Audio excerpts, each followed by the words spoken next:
मुझे आता सब कुछ है। मैं किसान का बेटा हूं।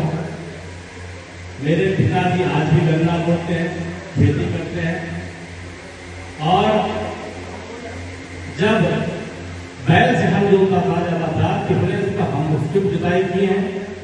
जब गेहूं की मड़ाई होती थी, जब तवे लगे हुए थे उस पर घूमता था, उसको भी हमने बैठा हूं उस पर।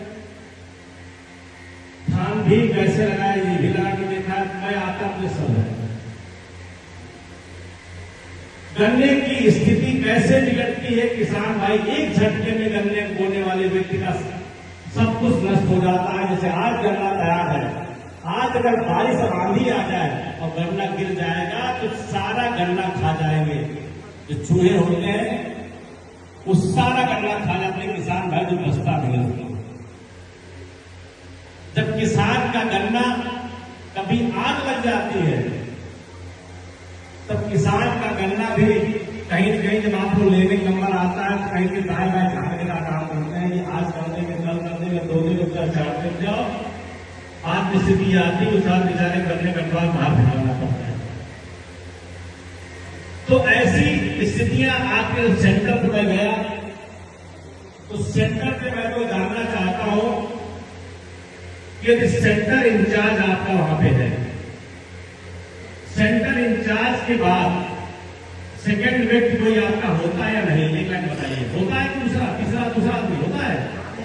एक ही आदमी होता है। अब आप तो सुन लीजिए, इन्होंने बताया सेंटर पे एक आदमी इनका डाटा इंचार्ज एक आपका होगा, एक चौकीदार आपका होता है।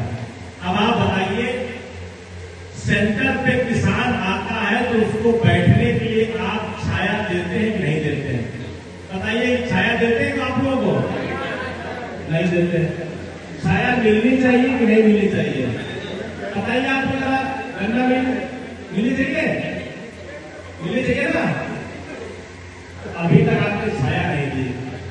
जब ठंड होती, कोहरा गिरता है ना, तो किसान भाई कहां बैठता है आप सोच नहीं सकते। उसके दर्द को आप जान नहीं सकते। आप वो ठंडक पे गन्ना काटता है, ठंडक पे गन्ने की ट्राली भरता है, ठंडक पे वहां चलता है। जब खुले में हवा लगती है ट्राली बैठ जाता है ठंडक में, और आपका अलाव भी नहीं होता है। अलाव जलता है किसी गन्ने में? कहीं कहीं जलता है, लेकिन व्यवस्थित कर लीजिए आप। लकड़ी की पर्याप्त व्यवस्था अभी से अपनी कर लीजिए, जहां से लकड़ी जितनी हो। प्रत्येक सेंटर पे 2 कुंटल या 5 कुंटल जो लकड़ी लगनी है प्रत्येक दिन लकड़ी जाए, ये अभी से अपनी व्यवस्था लकड़ी वाले से कर लीजिए, ताकि प्रत्येक सेंटर प्रत्येक दिन लकड़ी पड़े और वहां पे लगातार अलाव की अच्छी व्यवस्था रखें। इसको व्यवस्थित कर लीजिएगा, इसका ध्यान रखिएगा आप लोग। इसके साथ साथ मैंने पानी के लिए देखा है, कहीं कहीं तो लग जाता है, लेकिन कहीं कहीं मैंने देखा है पानी भी नहीं होता है। तो साफ पानी की भी व्यवस्था आपकी वहां पर होनी चाहिए। और अगर नहीं देंगे तब भी आप बढ़ा लीजिए। ये आप अपनी तरफ से नहीं, आपकी जिम्मेदारी है।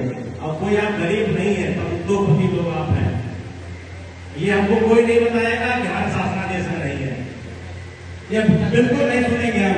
ध्यान रखिएगा, ये आप उसकी व्यवस्था करेंगे ही करेंगे।